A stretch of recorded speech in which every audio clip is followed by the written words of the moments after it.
Vi ricordate quando poche settimane fa il presidente francese Emmanuel Macron faceva il galletto sulle TV nazionali annunciando che la Francia era pronta ad inviare truppe dell'esercito francese sul suolo ucraino? Ebbene, a distanza di poche settimane da quelle roboanti ed eclatanti dichiarazioni di Macron, il presidente francese Macron è stato completamente smentito. Sembra infatti che la NATO non manderà alcuna truppa sul suolo ucraino.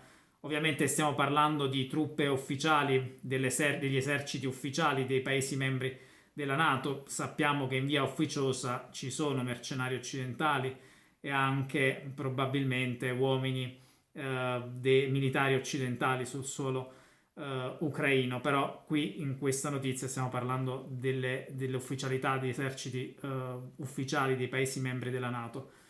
Il documento che la NATO dovrebbe approvare nel prossimo vertice che si terrà a Washington dal 9 all'11 luglio contiene una frase esplicativa: no boots on the ground, cioè nessuno stivale, nessuno scarpone sul terreno, sul campo di battaglia.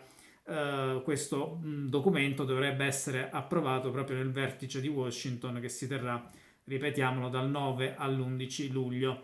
A comandare nella NATO, a dettare la strategia sono sempre gli Stati Uniti e sembra che gli Stati Uniti vogliano quindi continuare con l'invio di armi in Ucraina rafforzare lo schieramento di soldati della NATO lungo la dorsale che va dai paesi baltici alla Bulgaria. Gli Stati Uniti vogliono avere un serbatoio di oltre 300.000 soldati su quel lungo, diciamo, fascia che va dai paesi baltici alla Bulgaria, pronti quindi ad intervenire.